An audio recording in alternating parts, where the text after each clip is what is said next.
Coverage you can count on continues. With Storm Team 10 meteorologist Everett Lau.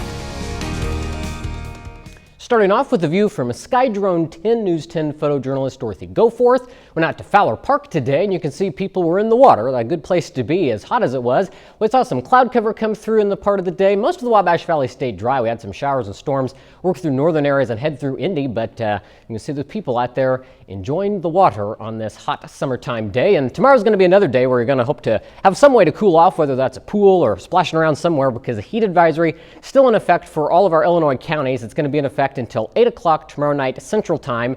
And yeah, I know that doesn't extend over into Indiana, but the condition's going to be very similar. Still expecting those heat index values tomorrow to climb above 100. Now, as we look at temperatures right now, still very warm and sticky out there. Most spots still in the 80s. It's 82 in Effingham, Newton, Robinson, and Sullivan, 83 in Terre Haute and Rockville, 79 in Washington and Lagodi, but 80 right now in Vincennes and in Paris. Looking at the temperature trend over the next 5 days, I think we may add a couple degrees to our temperature tomorrow. We made it to 93 today in Terre Haute, looking at a high around 95. Again, that heat index above 100. Then Tuesday around 90, but then a cold front comes through, and that's going to be dropping us down into the upper 70s. So pretty refreshing by the time we get to Thursday, and Friday's not too bad of a day either. So we'll go from above average to well below average for this time of year. But unfortunately, that transition between those two air masses could get a little stormy as that front comes through. So that's our main focus as we go through the evening. We're going to be tracking the potential for multiple rounds of storms. Some of those storms could be strong because there's going to be a lot of fuel for them to work with. It's all this heat and humidity, but there's a lot of uncertainty with the timing of these rounds of storms. So as we look at the storm tracker right now, mostly clear all across the Wabash Valley, so we'll be fine for the next couple hours. We've got to zoom back out, and you can see off to our north, we've got a complex of showers and storms that's developed across northern Illinois.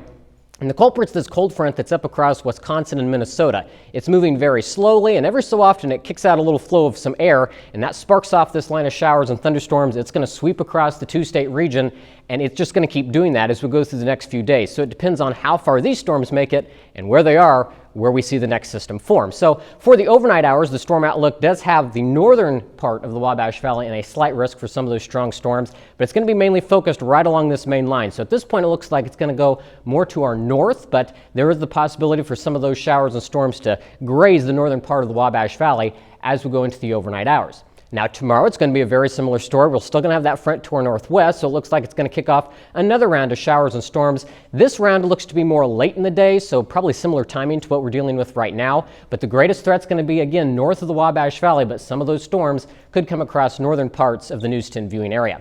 So we'll time it out for you now on Futurecast. Again, it does bring in the possibility for some of those weakening line of showers and thunderstorms as we get into the first thing tomorrow morning, but then that moves out. And this run of Futurecast may not be right. They may weaken before they get here, but I do think most of Monday is going to end up dry. So if you have outdoor plans, it's going to be hot and humid tomorrow, but I think most of the daytime ends up on the dry side. It's once we get into the evening that we see that possibility for more showers and thunderstorms coming across northern areas. And this round of Futurecast does bring in a couple more rounds as we get into the day on Tuesday. But there's going to be a lot of changes between now and then. I'll be upfront about that. A lot of uncertainty still with this forecast, so make sure you tune in with Brady tomorrow morning. He'll have an updated look on what we can expect as we get the work week started.